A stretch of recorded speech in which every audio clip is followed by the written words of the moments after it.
More camera problems. Anyway, I'm not a proponent of the government being weaponized, any agencies, and the Justice Department, any of them.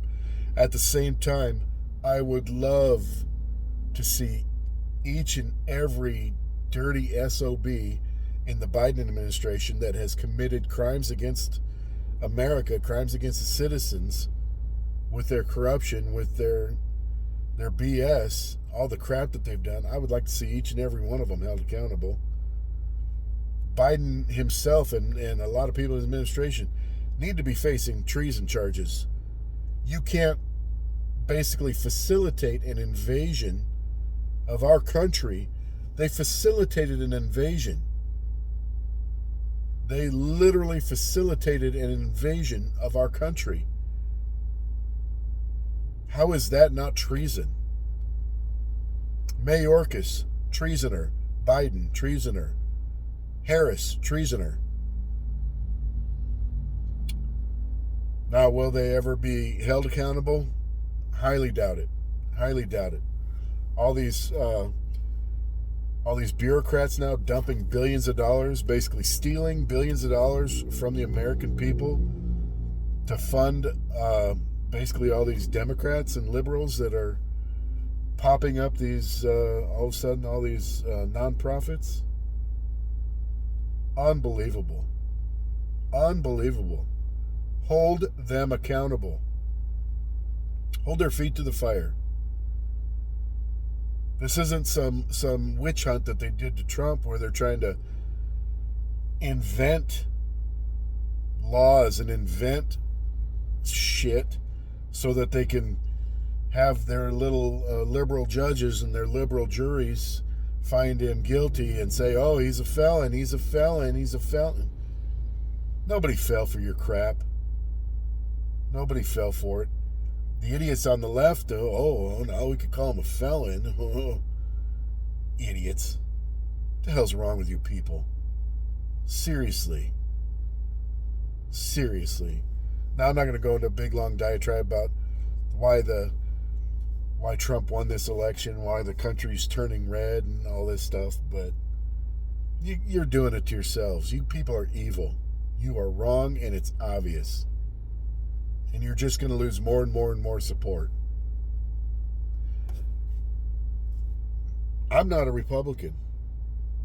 I basically see myself as a small government conservative, and I'm fairly liberal on a lot of social issues. I'm all for gay marriage. I see myself as basically a libertarian. Now, some people would attack me and say, "Oh, so you think people should just be able to do heroin and fentanyl and everything and just get loaded up on drugs and all drugs should be legal and blah blah blah." And it's like, not necessarily. Not necessarily. I am for the rights of the individual being held as the most important thing, but that doesn't mean I'm going to say I endorse addictive substances that are going to ruin people's lives. I voted for legalization of marijuana. I've never had marijuana in my life, not even once. Haven't tried it once. No interest. But I voted for it because I don't think marijuana is any better or worse than, it's probably less worse than nicotine. I don't know. I was a smoker for years. I think once you're a smoker, you're always a smoker. You're just a smoker who's not smoking at the moment. Because, I've quit. I always go back to it. But I think if you want to smoke pot, make a weed brownie, whatever. Why not? Why not? I think the people in the government back in the day that greatly over-exaggerated the effects for whatever their ill purposes were. The whole conspiracy theory thing, when everyone's looking down on people saying, oh, that's a conspiracy theorist, like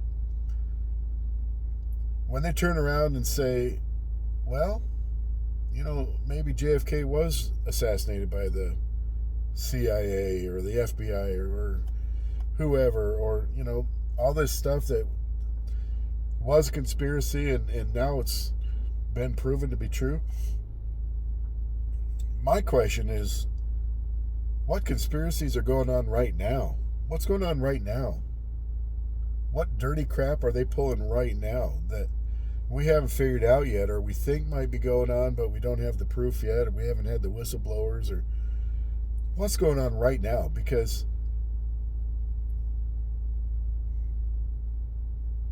I'm sure there's some evil crap going on that some people who are never going to be held accountable are going to get away with.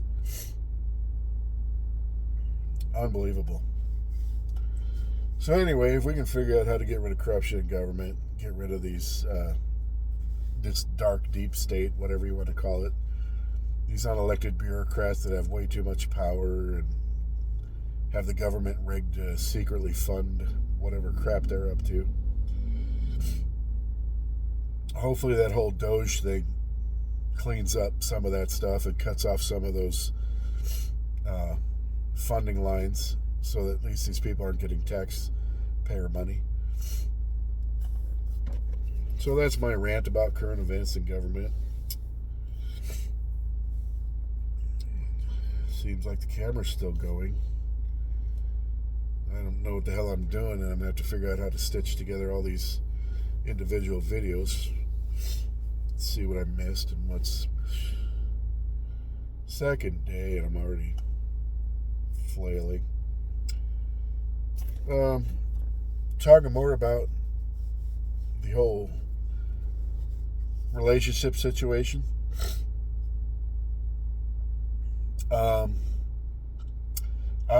It's no secret that I'm not going to keep it a secret that I'm in a significant age gap relationship now. And I'll tell you right now, I knew coming in when I started looking. Like I said, I started looking November of 23. At the time, I was 52 years old. And in my mind, because of my buddy, he's 17 years older than his wife. And I thought, that probably be about maybe where I end up with, you know. If I'm 52 and I end up with, I thought I'd end up meeting a girl between 35 and 45. That's kind of what I was thinking. I did cast a wide net. I kind of opened the floodgates and said, whoever, whatever, let's see what happens. And I did end up with one that was quite a bit younger than I was expecting, you know, and the thing is, in the United States, in the Western society, age gap relationships, I think the vast majority of people are going to look down on them. They're going to poo-poo them. They're going to be like, oh, you know. My own daughter looks at me as some sort of pervert for being in an age gap relationship.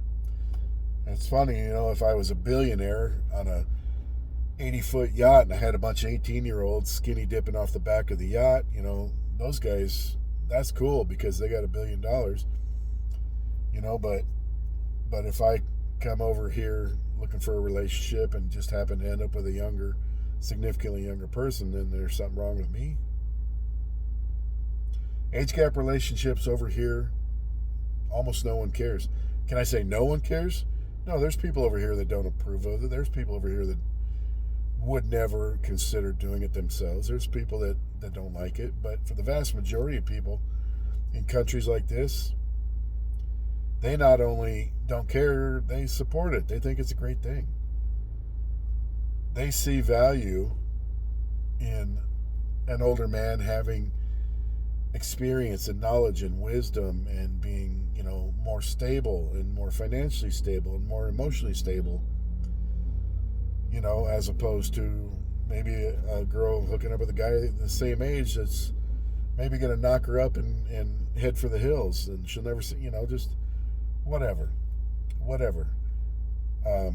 Age gap relationships over here, they approve.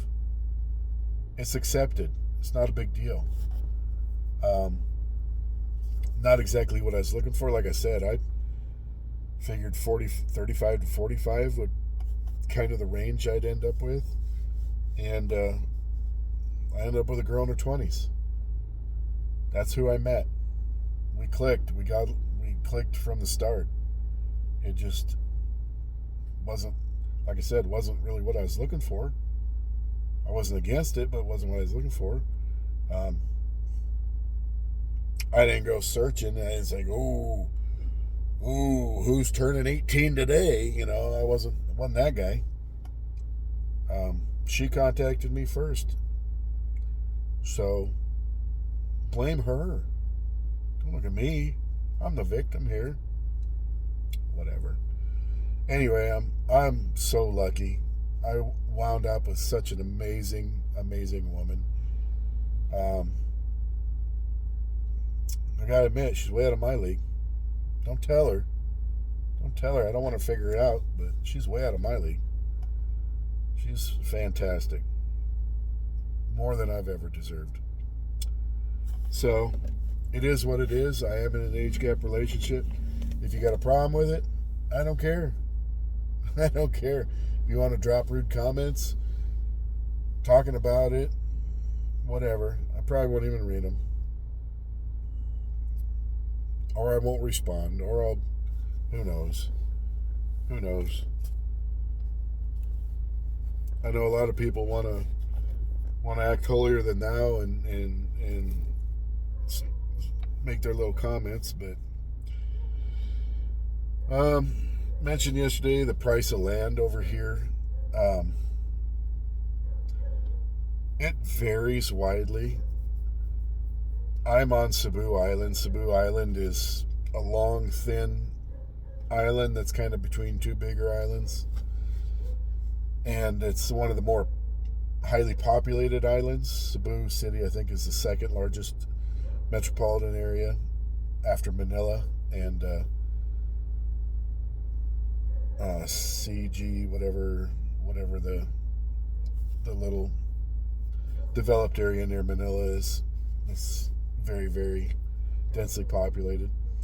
Anyway, Cebu is the island itself is highly populated. Land here, I think if you're looking to buy land here with your Filipina, again, you can't as an expat own land. You're not a citizen, you can't own land here. Unless, I'm sure there's people with enough money that spend enough money that they technically can own land here, but I'm not in that group. I'm not in that tax bracket. But buying land here is going to vary widely. Some of the cheaper land, if you're looking at some of the bigger, less densely populated islands, it's probably going to where you find your best deal.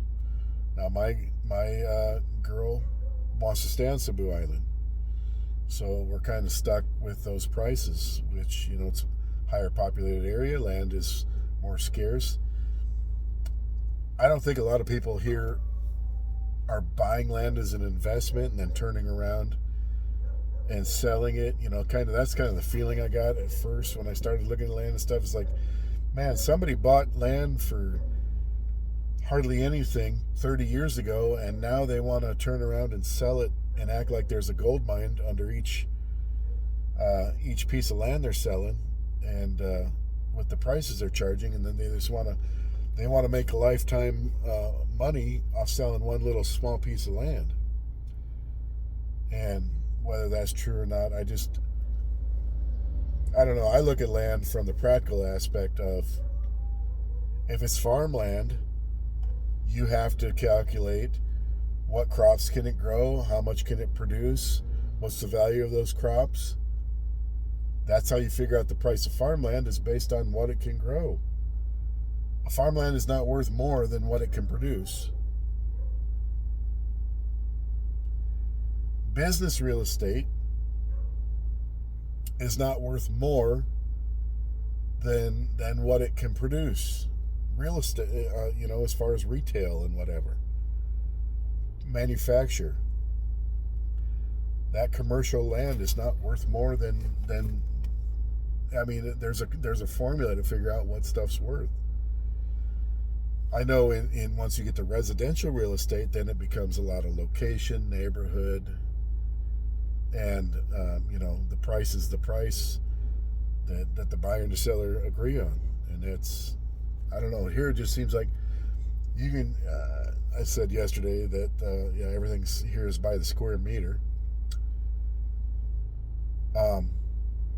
you can find farmland that's probably less than 100 pesos per square meter. And if you wanted to buy that, you could probably build a house on it, whatever, in different areas of the Philippines. At the same time, you might find a piece of residential property that's undeveloped, and they're asking, don't quote me on this, but I think I saw one the other day that was like 60,000 pesos per square meter. Now let's get in a little math machine. 60,000 pesos, that's over $1,000. $1,000 per square meter for an undeveloped, just the property. I mean, we're not talking, oh, there's already a house on it, there's already a bit, oh, there's, all the infrastructure's already all taken, we're talking about just blank land. Crazy. So you can, you're gonna, if you buy, like I said, a lot of the stuff you see here is being cut into either 100 square meter lots or 200 square meter lots. Think about that, 100 square meter lot, which is basically smaller than the average American house. So you can get a Philippine-sized house that basically is bordering all your property lines, and you buy 100 square meters over $1,000 per square meter. So you're going to pay over $100,000 before you even start building a house. How is that? I don't get it. I don't get the math. I don't get the value. I guess if you sellers can get people to pay that, good on you. Good for you. I'm not. And that's a big argument that I've got with my girl. We looked at a property that we were very interested in it, but it was like 2,000 square meters, and they wanted 1,500 pesos per square meter. I'm like, I'm not paying 3 million pesos for land that you can barely get to.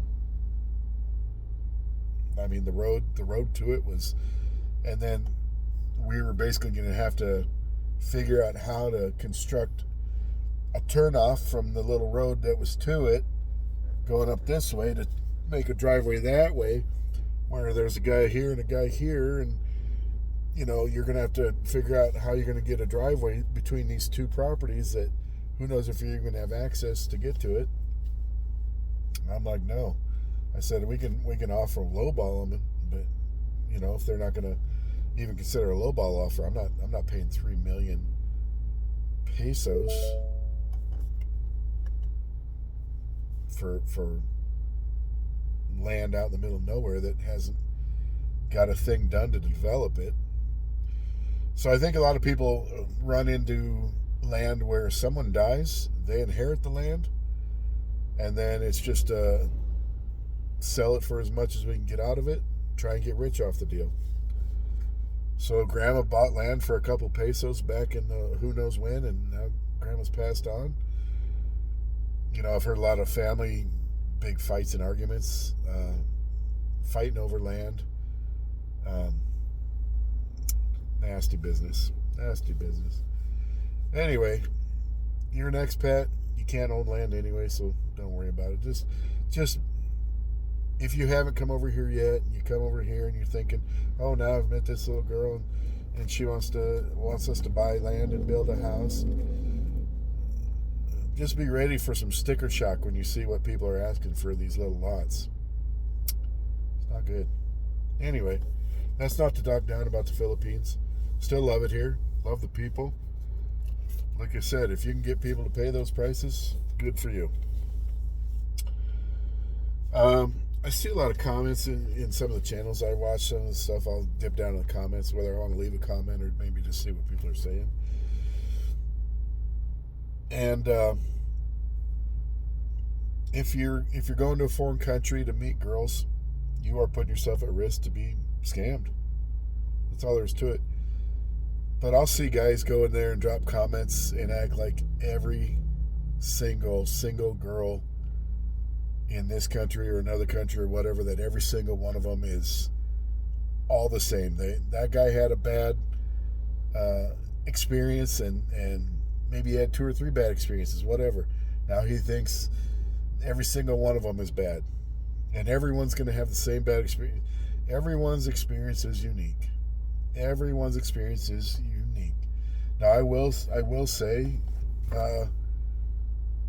the common piece of advice that people say is don't send money to a girl you haven't met in person, that you haven't had a chance to properly vet. Don't be an idiot. Did I send money to my girl before I met her in person? Yeah, I did. I sent her a little bit. It wasn't a lot. It wasn't enough to really do anything.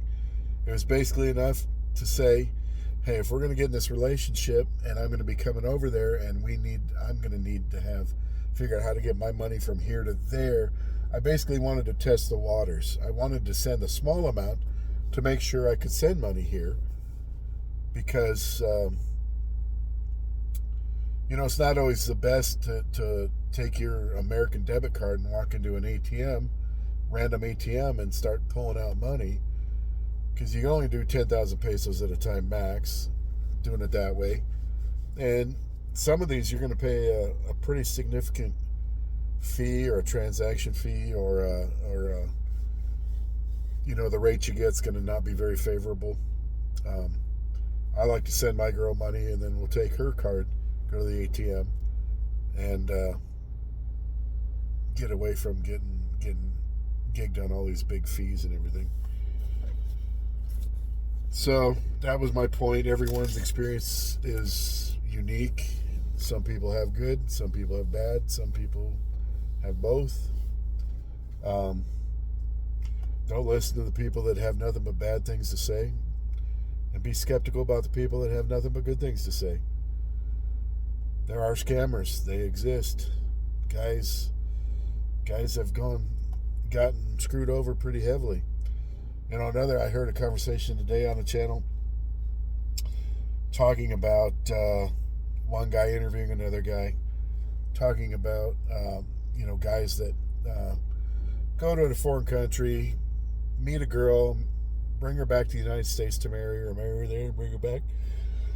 Excuse me. Talking about how a lot of times these girls end up divorcing the guy that brought them to the country. Now they've got like they're just in some scam to get a green card, to get citizenship. I'm sure that happens. I'm sure it happens more than we'd like to admit. That doesn't mean that every girl that goes to the United States is going to divorce her husband. Not every one of them is just trying to get a green card. Not every one of them is just trying to get citizenship. So, when you're doing this, figure out what the scams are. Look for the red flags. Don't be dumb. But you can't go through this whole thing going, oh, bad stuff's gonna happen to me. I just know it. Maybe not. Maybe not. Gotta check the notebook. That's where I keep the notes. Oh, I just want to talk about my unique experience. One of the reasons I don't want to sit here and act like the big old expert on the Philippines is this is my 6th trip here. Each trip has been a week to 2 weeks until this one. Now this one I've been here since November 11th, and I'll be here. I'll fly home to Colorado on the night here in a couple weeks. I've got a grandchild being born soon, so I need to get back and meet that baby. Meet that baby! And, see family and see friends, and won't be back for very long, but I've only, in my 6 trips, been on Cebu Island. I've never been to Manila. I've never been to any other island. I mean, you could say Mactan Island, which is right next to here, which is connected to Cebu Island by, 3-4 bridges. It's basically just an extension of Cebu Island. So it's not really like you're going to another island. It's just you know, quarter mile away across the bridge, not far. So I can't sit here and tell you what it's like in Davao City. I can't tell you what it's like in Dumaguete. I can't tell you what it's like in Bohol. Any of these other places, some of these fantastic vacation destination spots.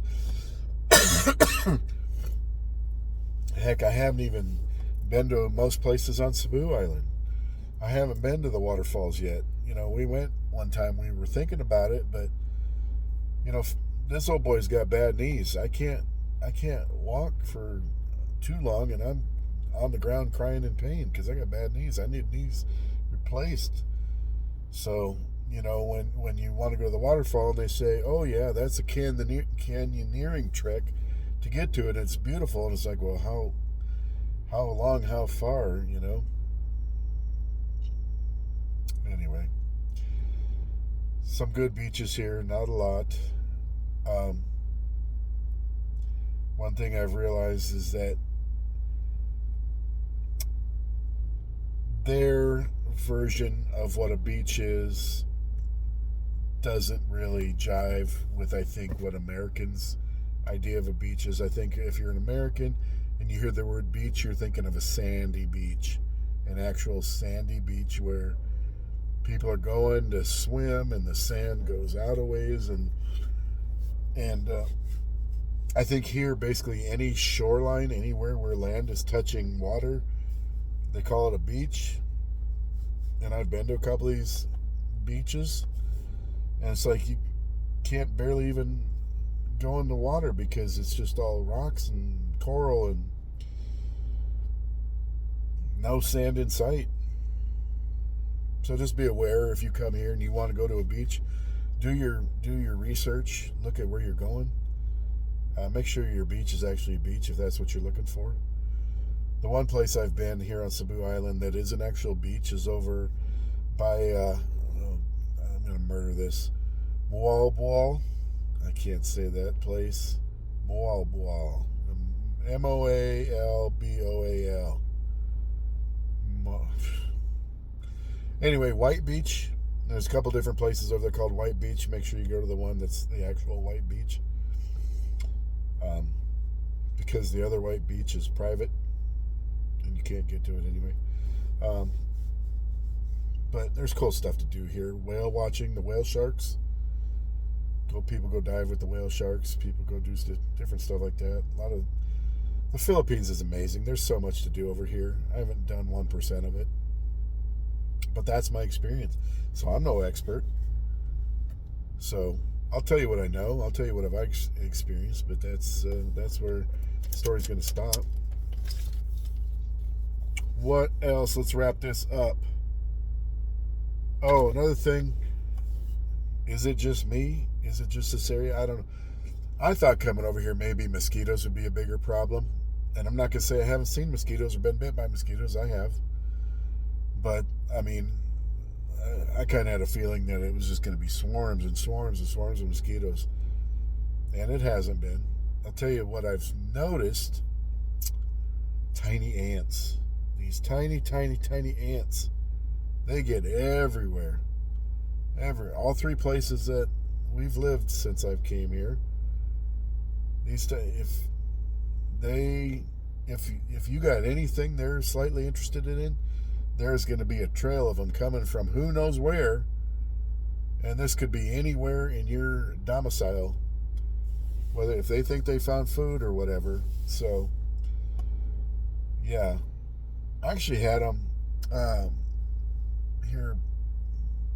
Has it been a week already? About a week ago. Sorry, it's getting late here. About a week ago, I had them biting my feet. You know, I was laying there in the bed, and my foot kept itching and itching more and itching more. And, you know, you'd think those ants are so tiny, how could you even feel them? But apparently they were doing some work on my feet because had gotten onto the bed and were swarming around where my feet were. Apparently my feet taste pretty good or something. I don't know. Sugary treat. Yay, diabetes. So watch out for the small ants. they're not really a problem. Just be prepared to see them everywhere, on your dining table, on the floor, on every wall. Any, who knows where. I couldn't tell you where their little ant hills are. If they're outside, if they're in the wall, if they're inside, I don't know. If they're under the floor, who knows? But those ants are everywhere. Tiny, tiny. You can barely see them. Tiny. Tiny ants. All right. I'm going to wrap it up. That's more than enough. And now I got to figure out how to put 2 or 3 or 4 or 6 different videos together in this video editor. So this may take a while. I'm dumb. Bye.